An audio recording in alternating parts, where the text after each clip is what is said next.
Hello friends, ನಮಸ್ಕಾರ. ಕೀರ್ತಿ simple ಅಡುಗೆಗೆ ಸ್ವಾಗತ. ಇವತ್ತು ನಾನು ತೊಂಡೆಕಾಯಿಯಿಂದ ಎಣ್ಣೆಗಾಯಿ ಮಾಡೋದನ್ನು ತೋರಿಸ್ಕೊಡ್ತೇನೆ ನೋಡ್ರಿ. ಇದು ಜೋಳದ ರೊಟ್ಟಿಗೆ ಮತ್ತು ಚಪಾತಿಗೆ ಸೂಪರಾದ ಕಾಂಬಿನೇಷನ್ ನೋಡ್ರಿ.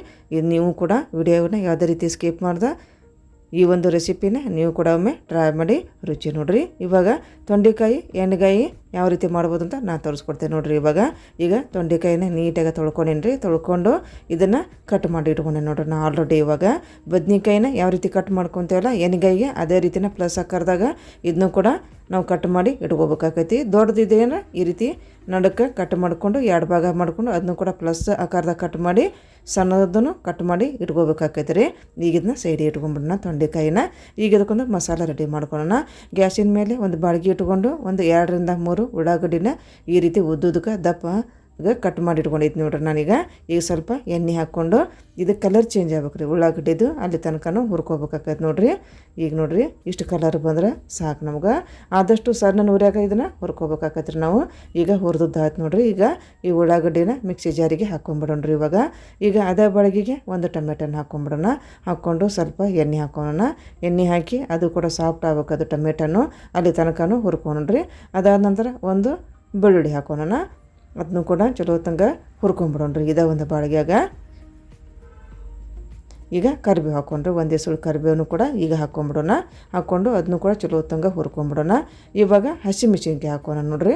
ಒಂದು 3 ರಿಂದ 4 ಹಸಿಮೆಣ್ಸಿನ್ಕಾಯಿ ಹಾಕೋಣ. ಅದನ್ನು ಕೂಡ ಸ್ವಲ್ಪ ಕಲರ್ ಚೇಂಜ್ ಆಗ್ಬೇಕದು, ಅಲ್ಲಿ ತನಕ ಹುರ್ಕೋಣ. ಮತ್ತು 1 ಚಮಚ ಜೀರಿಗೆಯನ್ನು ಹಾಕ್ಕೊಂಬಿಡೋಣ. ಈಗ ಎಲ್ಲವನ್ನು ನೀಟಾಗಿ ಹುರ್ಕೊಂಬಿಡೋಣ. ಹುರ್ಕೊಂಡಿದ ನಂತರ ಇದನ್ನ ಮಿಕ್ಸಿ ಜಾರಿಗೆ ಹಾಕ್ಕೊಂಬಿಡೋಣ್ರಿ ಎಲ್ಲವನ್ನು. ಈಗ ಅದೇ ಮಿಕ್ಸಿ ಜಾರಿಗೆ ಸ್ವಲ್ಪ ಒಂದು 1/4 ಚಮಚ ಕೆಂಪು ಖಾರದ ಪೌಡ್ರ್ ಹಾಕ್ಕೊಂಡು ನೋಡ್ರಿ ಇಲ್ಲಿ. ಅದಾದ ನಂತರ ಒಂದು 1/4 ಚಮಚ ಅರಿಶಿನ ಹಾಕ್ಕೊಂಡು, ಅದಾದ ನಂತರ ಒಂದು ಅರ್ಧ ಚಮಚ ಗರಂ ಮಸಾಲನ್ನು ಕೂಡ ಹಾಕೋಬೇಕಾಕೈತೆ ರೀ ಇದಕ್ಕೆ. ಈಗ ಗುರೆಳ್ಳು ಪೌಡ್ರ್ ಹಾಕ್ಕೊತೇನೆ ನೋಡ್ರಿ. ಗುರೆಳ್ಳಿನ ನೀಟಾಗಿ ಹುರ್ಕೊಂಡು ಪೌಡ್ರ್ ಮಾಡಿ ಇಟ್ಕೊಂಡಿದ್ನಿ. ಈಗ ಗುರೆಳ್ಳು ಪೌಡ್ರ್ ಹಾಕ್ಕೊತೇನೆ ನೋಡ್ರಿ ನಾನು ಇವಾಗ.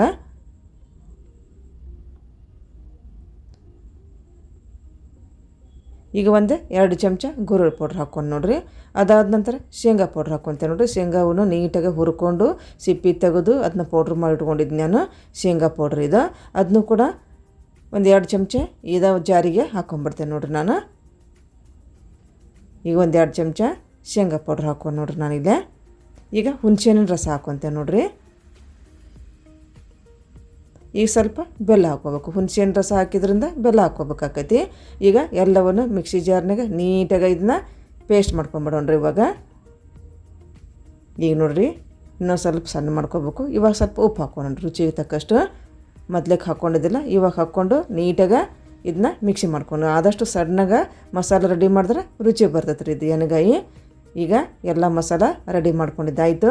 ಈಗೇನು ನಾವು ಮಸಾಲ ಮಾಡಿದ್ವಲ್ಲ ಈ ಎಣ್ಣೆಗಾಯಿ ನಡುಕ ಈ ರೀತಿ ಸ್ಟಫಿಂಗ್ ಮಾಡ್ಕೊಳ್ರಿ ಎಲ್ಲಕ್ಕೂ ಒಂದೊಂದು ಚಮಚ ಈಗ ಹಾಕ್ಕೊಂಬಿಡ್ರಿ ಇದೇ ರೀತಿನ.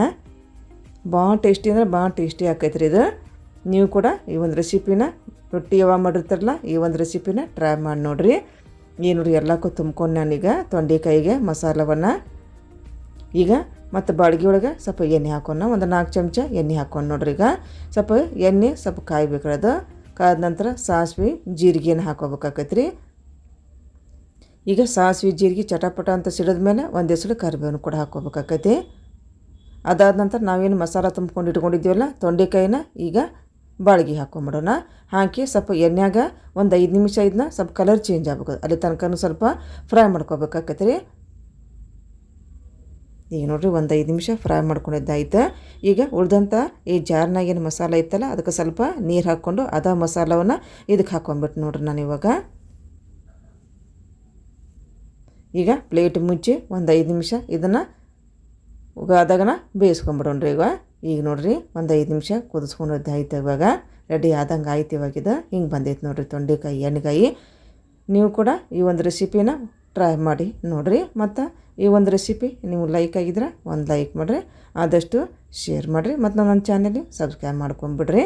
ಇವಾಗ ನೋಡ್ರಿ ರೆಡಿ ಆಯ್ತು. ಪ್ಲೇಟಿಗೆ ಕೂಡ ಸರ್ವ್ ಮಾಡ್ಕೊಂಬರ್ತೀನಿ. ಈ ರೀತಿ ಬಂದೈತೆ ನೋಡ್ರಿ.